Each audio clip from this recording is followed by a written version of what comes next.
Welcome to our channel एपीज study material. जैसा कि हम लेसन प्लान डिस्कस कर रहे हैं, तो आज हिंदी का लेसन प्लान 9 है और आज का हमारा टॉपिक है इसे जगाओ। तो देखते हैं इसे हम कैसे बनाएंगे। सबसे पहले लेफ्ट हैंड साइड पे हम डालेंगे दिनांक, जो डेट होगी वो। विषय हिंदी, उप विषय पद। आज हम पद का प्लान बनाएंगे, तो ये पद है, और अगर गद का होता तो यहाँ पे गद डालते। इसके बाद प्रकरण, जो भी टॉपिक होगा उसे लिखेंगे, और टॉपिक हमेशा जो भी होगा उसको हम अंडरलाइन करेंगे। उसके बाद आ जाता है हमारा कक्षा, जो भी होगा वो डालेंगे। समय, जो भी टाइम आपके कॉलेज में बताया गया होगा वो डालेंगे यहाँ पे। चक्र, जो भी पीरियड होगा वो डालेंगे। उसके बाद आ जाएगा सामान्य उद्देश्य। सामान्य उद्देश्य आपको अपने कॉलेज से प्रोवाइड किया जाएगा, अगर नहीं किया जाता है तो आप यहाँ से देख करके लिख सकते हैं। उसके बाद आ जाता है हमारा विशिष्ट उद्देश्य। विशिष्ट उद्देश्य में ज्ञानात्मक उद्देश्य। हम यहाँ पे ध्यान देंगे, हमने यहाँ लिखा है छात्र पद के वाचन में आरोह अवरोह एवं विराम चिन्हों को जान सकेंगे। तो ये पद का प्लान है, तो यहाँ पद लिखा है। अगर ये गद का होता तो यहाँ पर हम गद लिखते।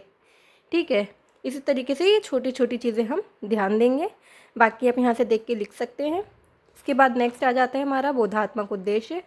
बोधात्मक उद्देश्य में आप ध्यान देंगे कि हमने यहाँ लिखा है छात्र इसे जगाओ नामक पाठ के भाव को समझ सकेंगे। इसे जगाओ, ये जो हमारा टॉपिक है उसको हमने यहाँ लिखा है। अगर कुछ और टॉपिक होता तो यहाँ पर वो नाम होता। नेक्स्ट है छात्र इसे जगाओ विषय वस्तु का ज्ञान प्राप्त कर सकेंगे। तो यहाँ पे भी वही टॉपिक होगा जो हमारा होगा, ठीक है, उसी को यहाँ लिखेंगे। फिर आ जाता है भावात्मक उद्देश्य। यहाँ पे भी हम ध्यान देंगे, हमने लिखा है छात्र इसे जगाओ नामक पाठ के विचारों का उल्लेख कर सकेंगे। इसी तरीके से हम छोटी छोटी चीज़ें ध्यान देंगे। इसके बाद आ जाता है हमारा कौशलात्मक उद्देश्य। कौशलात्मक उद्देश्य में भी हमने लिखा हुआ है छात्र इसे जगाओ नामक पाठ से शिक्षा ग्रहण करेंगे। ठीक है, इसके बाद आ जाएगा हमारा सहायक सामग्री। सहायक सामग्री में वही चीज़ें लिखते हैं जो हम टीचिंग के टाइम पे यूज़ करेंगे, जैसे pointer, roller board, duster, marker, जो भी चीज़ें हम यूज़ करते हैं उसे हम यहाँ पर लिख देते हैं।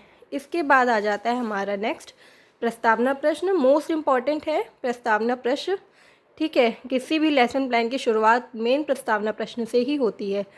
तो है ये हमारे इंट्रोडक्टरी क्वेश्चन। 2 कॉलम बनेंगे, छात्र अध्यापिका क्रिया, छात्र अनुक्रिया। लड़के हैं तो छात्र अध्यापक लिखेंगे यहाँ पर। तो हम देखेंगे हमने कैसे बनाया है ये। किसी कॉलेज में 5, कहीं पे 3, कहीं पे 4 बनवाए जाते हैं, और जो भी हमारा लास्ट क्वेश्चन होगा वो हमारा प्रॉब्लमेटिक होता है। ठीक है, तो हमने यहाँ लिखा है रात के बाद क्या आता है, तो बच्चे उत्तर देंगे रात के बाद रात के बाद सुबह। ठीक है, या दिन, जो भी चीज़ें आती हैं वो यहाँ लिख देंगे। उसके बाद हम लिखेंगे दूसरा अच्छे स्वास्थ्य के लिए हमें क्या करना चाहिए। बच्चे उत्तर देंगे सुबह उठना चाहिए। अब हम यहाँ तीसरा क्वेश्चन पूछेंगे सुबह उठने से हमें क्या लाभ होता है। तो ये प्रॉब्लमेटिक क्वेश्चन होगा, बच्चे इसका एग्जैक्ट आंसर नहीं दे पाएंगे। तो हम यहाँ पर उद्देश्य कथन में लिखेंगे बच्चों आज हम लोग इसे जगाओ नामक पाठ का विस्तारपूर्वक अध्ययन करेंगे, जो भवानी प्रसाद मिश्र जी द्वारा रचित है। इसके बाद आ जाएगा नेक्स्ट हमारा प्रस्तुतिकरण। प्रस्तुतिकरण में यहाँ पे 3 कॉलम है, क्रम संख्या, शिक्षण बिंदु और छात्र अध्यापिका क्रिया। सबसे पहले हम लिखेंगे आदर्श वाचन। आदर्श वाचन में जो भी हमने जहाँ से जहाँ तक पैरा लिया है उसको लिखेंगे।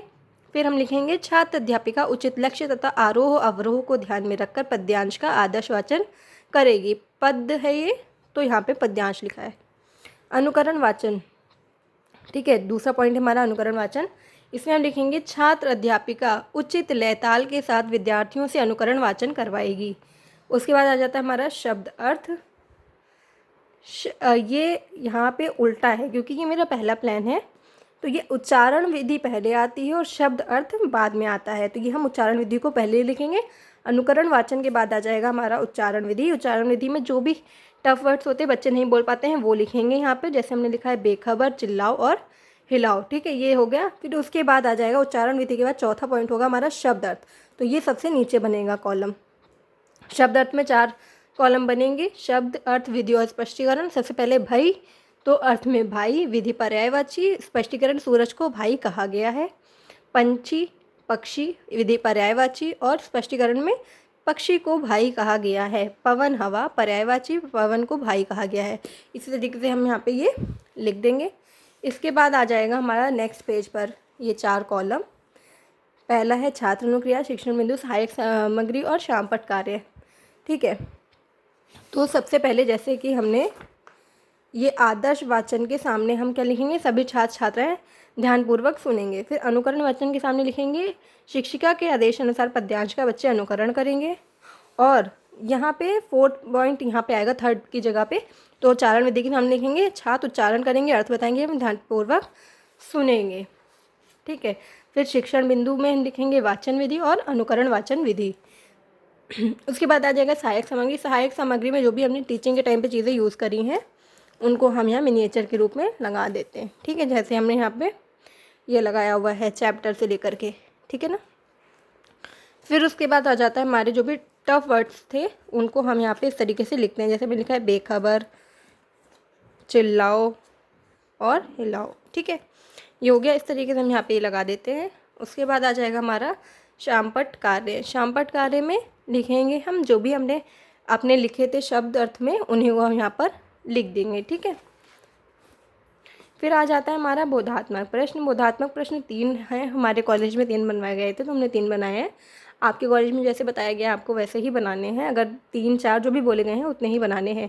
तो जो हमने पढ़ाया है उसी से रिलेटेड हम यहाँ पे क्वेश्चन बनाते हैं। जैसे कि हमने यहाँ पे पहला क्वेश्चन बनाया है, पाठ के लेखक का क्या नाम है, कवि ने किन किन माध्यमों से मनुष्य को जगाने की बात की है, आदमी सच से बेखबर को क्यों हो जाता है। ठीक है, तो शामपट सारांश। ठीक है, एक तो पहली चीज़ मैं आपको बता दूं कि ये मेरे खुद के प्लान्स हैं जो हमारे कॉलेज में बनवाए गए थे। तो स्टार्टिंग से जो भी प्लान बनते हैं थोड़ी मिस्टेक्स होती हैं, लेकिन धीरे धीरे इम्प्रूवमेंट आता है और यही आपके लेसन प्लान में आपको सिखाया जाता है। तो जैसे कि हमने यहाँ पे अभी ये छोटा सा लगा रखा है शामपट सारांश के लिए, ब्लैक चार्ट जो लगाया है वो छोटा है, लेकिन आपको इतना लगाना है कि ये कवर हो जाए। जैसे कि आपने और भी वीडियोज़ में मेरे देखा होगा कि ये बड़ा रहता है, तो इसको इतना लगाना है कि ये इस चीज़ को कवर करे। ठीक है, थोड़ा बड़े उसमें लगाना है।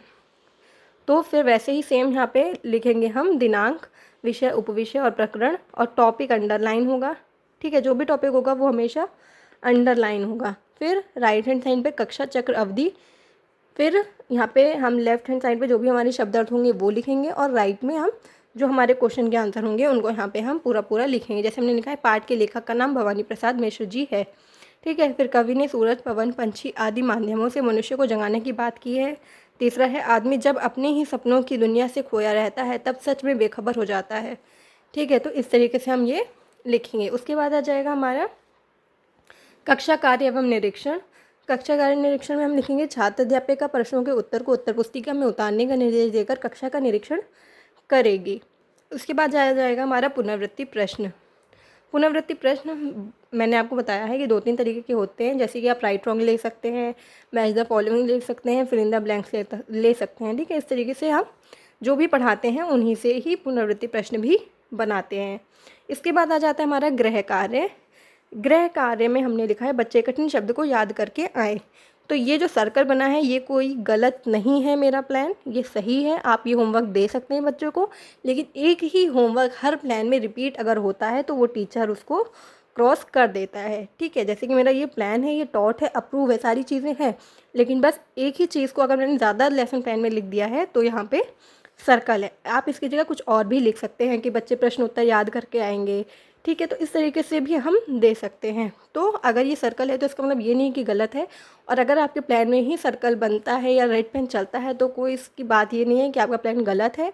स्टार्टिंग के आपके प्लान ऐसे ही टीचर कट करेगा जिससे आप धीरे धीरे करके इम्प्रूवमेंट लाएँ। ठीक है, तो अगर आपको इस वीडियो से अपना लेसन प्लान बनाने में हेल्प मिलती है तो चैनल को लाइक करें, शेयर करें एंड सब्सक्राइब करें। Thank you.